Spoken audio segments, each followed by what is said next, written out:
For Christ did not send me to baptize, but to preach the gospel, but not with words of human wisdom, lest the cross of Christ be emptied of its power. For the message of the cross, now this is a big deal. This is going to get to some of the heart of the matter here. Because these people in Corinth were looking for wise and skillful. Remember, this was a very philosophy-dominated culture. Okay, remember, this is not that different. Honestly, the Corinthian culture of the first century AD is not that different from our own, really.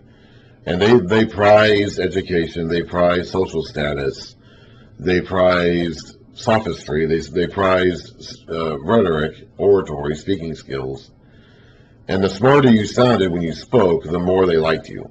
And again, this is a very common issue today. The smarter you sound when they speak, the more some people in our culture are going to like you.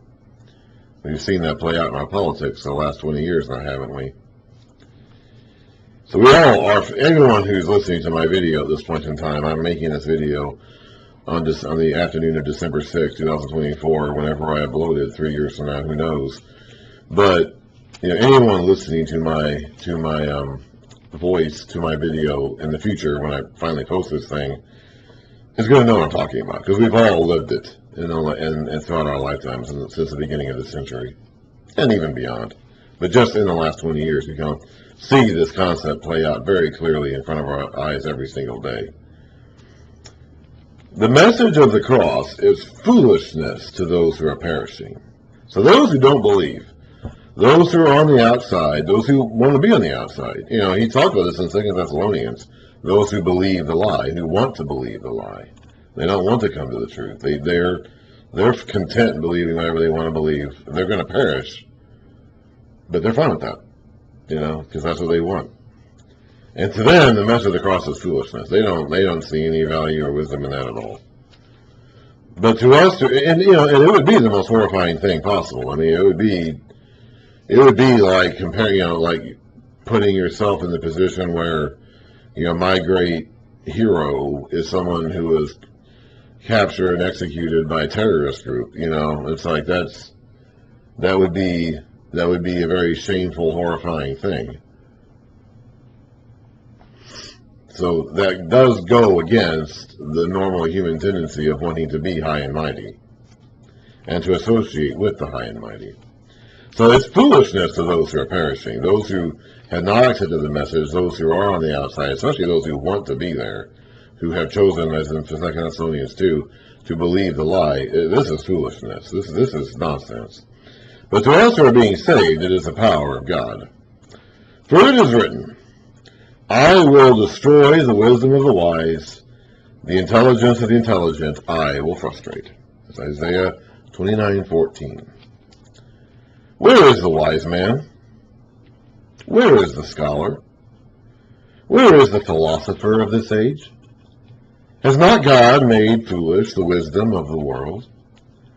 For since, in the wisdom of God, the world through its wisdom did not know him, so God made it so that we can never find him based purely on our own intellectual pursuits. Now, Paul has said, he said in 2 Thessalonians, he'll say it again in Romans, that we can tell just by the existence of nature, by the existence of what we can see, that there must be a God behind all. He said this in his speech in Athens, as recorded in Acts 17. It's like men are not without excuse in understanding, at least conceptually, that there has to be a being behind all this. But, and that's true, so that leaves us with no excuse. Like that in the end, we cannot rely on our ignorance. We cannot fall back on our ignorance as an excuse not to have paid attention to what this God had to say about life. Because we can tell, we know instinctively, just based on what we can observe, that there has to be a force behind all this. And if there's a force behind all this, then this being who made us all has rights over us that we can't deny, even as much as we'd like to, as much as we'd like to pretend otherwise. But that alone is not enough to get us to God. And God intentionally set up the world in such a way that our intellectual pursuits alone are never going to get us to God. For us to get to God, for us to reunite with God, to be reconciled with God, he's going to have to make the outreach to come to us. And he did. But on our own efforts, even though we can discern that there must be a God, we can discern the necessity of the existence of a being like this, we cannot reach out and communicate with him. We cannot get to him based on our own knowledge or input or wisdom or effort. For since in the wisdom of God, the world through its wisdom did not know him, God was pleased through the foolishness of what was preached to save those who believe. So he chose the foolishness in the world's eyes to be the vehicle of our salvation. Jews demand miraculous signs. They want a Messiah who's going to come in power and overthrow the pagan government. And Greeks look for wisdom. They like to, we read about this, we read in Acts 17, they like to sit around in the marketplace all day and talk about ideas. They like to think of themselves. We have a lot of people today who do that too. Yes. But we preach Christ crucified, a stumbling block to Jews and foolishness to Gentiles. So a stumbling block is basically something that just trips them up. It's like a banana peel they keep slipping over, or a block in their way they keep tripping over. They just can't get past it. They want a Messiah who will come in power and overthrow their enemies and sit on his throne and rule the world, and they will be there benefiting from his rule while their enemies are either gone or slaves for them. That's what they want. And so the idea that this Messiah figure who was supposed to be this victorious, conquering hero was instead led to his death by these people, his most shameful death possible on the cross, which a lot of Jewish revolutionaries had been and will be put to death that way. I mean, he wouldn't have been the first, he won't be the last. And the idea that he's just another revolutionary Jew that met his end at the hands of a Roman cross, like that was just too much for them. They couldn't get past it. They could not trip up over that. They just couldn't get past that. So it was a stumbling block to Jews and foolishness to Gentiles. It was just the silliest thing anyone ever heard. We read about that also when we read through the response he gets in many places in Acts, like in Athens in Acts 17. That it's just like, this is silly. Later on when he's talking in front of the courts at the end of the book of Acts, they're going to say, you're insane. You're crazy. You're not making any sense. But to those whom God has called,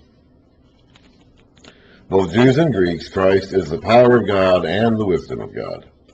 For the foolishness of God is wiser than man's wisdom, and the weakness of God is stronger than man's strength. Brothers, now I need to say also as we go through this section here, this is an English translation, 20th century, this NIV was developed in the 20th century. English translation of a 1st century AD Greek text. And so a lot of the unique significance of his word choice and sentence style here is lost on us. But he is writing in a very rhetorical style, which is exactly what they wanted, okay? One of the problems that they have with Paul is that he was not as skilled a rhetorician or an orator or a speaker as, say, Paul, or as Apollos, okay? And they wanted someone who was just a better speaker. And so in his original language here, he is employing a number of different rhetorical devices, probably in an ironic sense, to make the point that, hey, I could do that if I really wanted to. Like, I could speak this way if I really wanted to, but I didn't. He's going to say that later on specifically. I did not do that on purpose. But he is doing it here to kind of give them that little, okay, here's what you want, so I'm going to give it to you. It doesn't come across in the English, really, honestly. But in the original Greek behind this, he's speaking more in the style that they would like as he writes his letters. And this is actually going to become a point of contention in the second letter, because some of his critics, who are not going to respond favorably to this letter, are going to say, well, he writes that way, but he doesn't speak that way. If he were to come here in person, he'd just be a meek, frail little man. He writes big and tough, but he doesn't speak that way when you actually see him. That's going to be a problem in the second letter. Anyway, moving on. Brothers, think of what you were when you were called. Not many of you were wise by human standards. Not many were influential. Not many were of noble worth. I guess some were. He didn't say that none of them were, so I guess some of them were. And those who were probably were exerting extra influence on the church. But most of them were not. Most of them were commoners. Most of them were the lower classes. And that's always been true. Christianity offers the same thing to everybody, but it is seen as much more valuable by the lower classes than the higher classes. It always has been that way, from that day to this. Jesus himself said it's hard for a wise man, a rich man, to enter the kingdom of heaven. He makes the same offer to everyone, but it's much more appealing to those on the lower end of the totem pole, social totem pole, than on the higher end. But God chose the foolish things of the world to shame the wise. He chose the weak things of the world to shame the strong. So he deliberately went against what we would have done if we had set it up ourselves. He chose the lowly things of this world, you in other words, you lowly people of Corinth, and the despised things, and the things that are not, to nullify the things that are, so that no one may boast before him. No one can say they did it on their own. No one can say that they one-upped God or they preempted God. He deliberately did it in such a way that no one can make that claim. It is because of him that you are in Christ Jesus, who has become for us wisdom from God, that is, our righteousness, holiness, and redemption. That's where we get it from. We don't do these things ourselves. We can't. Therefore, as it is written, let him who boasts, boast in the Lord. So if you're going to boast about anything, boast in the Lord. Jeremiah 9:24. Let's read that, actually. Let's go back to Jeremiah 9. Oops, went too far back. Isaiah, Jeremiah, and let's look at chapter 9.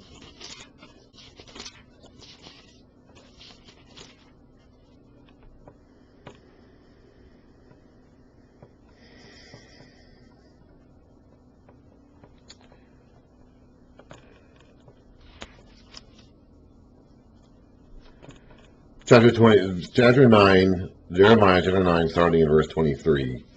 This is what the Lord says. Let not the wise man boast of his wisdom, or the strong man boast of his strength, or the rich man boast of his riches. These are all things that Paul was talking about in 1 Corinthians just now. But let him who boasts boast about this, that he understands and knows me, that I am the Lord, who exercises kindness, justice, and righteousness on earth, in those who I delight, declares the Lord.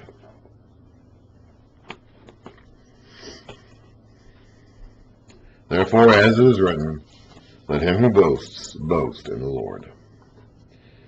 When I came to you, brothers, I did not come with eloquence or superior wisdom, as I proclaimed to you the testimony about God. I don't know exactly what they were looking for, but he didn't offer that to them. For I resolved, it's some sort of special speaking style, but he didn't do that. For I resolved to know nothing while I was with you, except Christ Jesus and him crucified. I came to you in weakness and fear, and with much trembling.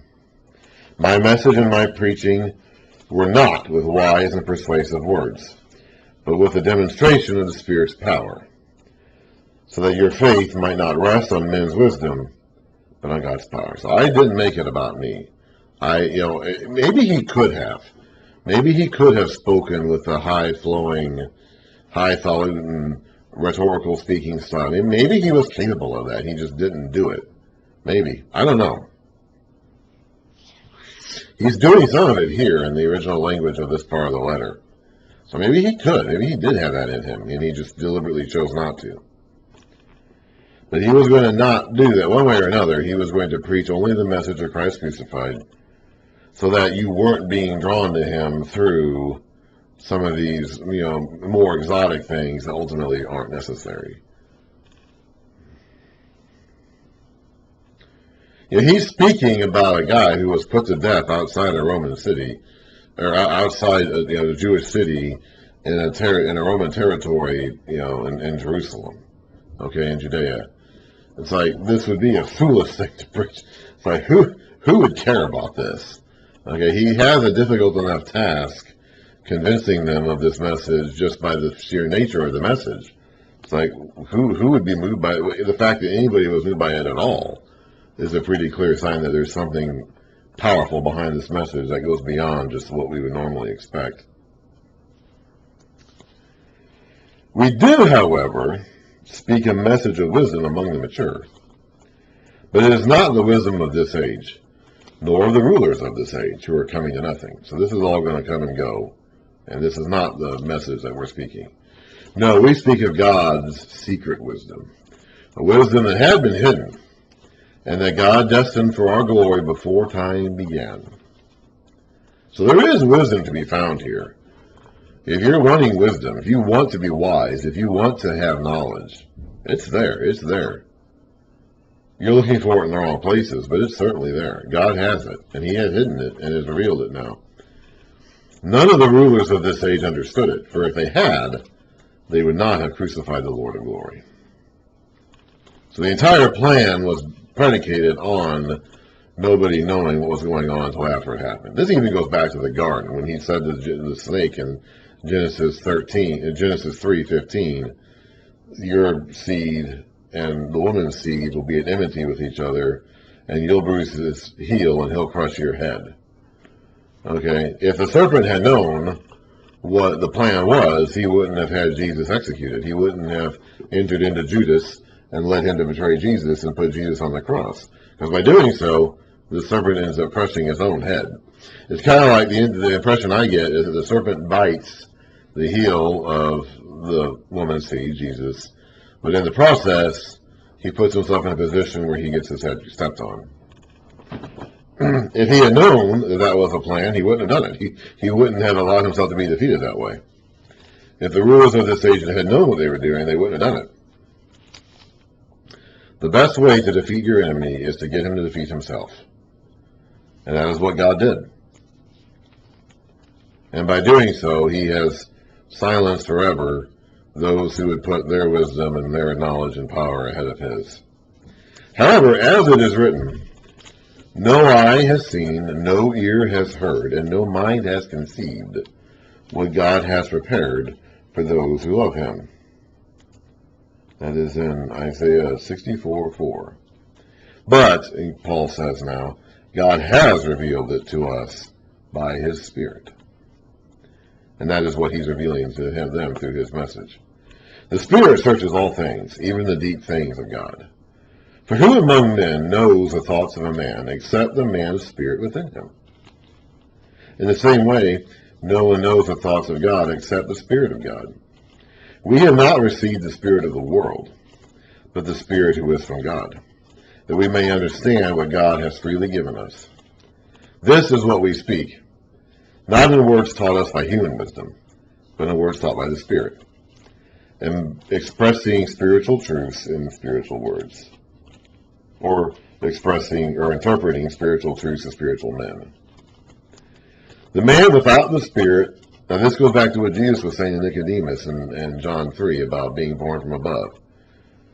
The man who is not born from above, the man without the Spirit, does not accept the things that come from the Spirit of God, for they are foolishness to him. And he cannot understand them because he's spiritually discerned. And Nicodemus didn't know what Jesus was talking about, Jack, back in John 3. If you're just of the flesh, of this world, of this incomplete physical world that doesn't have the Spirit of God, then it's not going to make any sense to you. Like I said earlier, you can't, through your own wisdom, make your way to God. You can discern that there must be a God, but you can't, through your own wisdom, make your way to that God.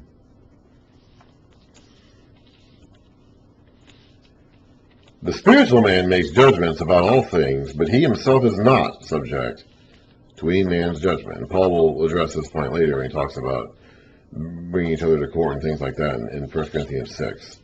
For who has known the mind of the Lord, that he may instruct him? That's Isaiah 40, verse 13. But we have the mind of Christ. So Christ has given us his Spirit, which allows us to understand these deep things. So there is wisdom here. Okay? If you want wisdom, if you want knowledge, if you want all these deep things that you prize in your culture, they're there, they're available. Okay, now it's not going to be under humanly wisdom terms. It's not going to be under the terms and conditions of this world. But they're certainly there if you allow the Spirit to go to work on you and reveal to you the deep things of God. And He will do that with the apostolic teaching that's being revealed at this point in time. You know, if you want this deeper wisdom and understanding, ask God for it. He will give it to you. He wants you to have it. But it's not going to be the kind of wisdom that's on display or on offer from the world, which would have been a big deal to the Corinthians because they would have had that all around them, as we do today.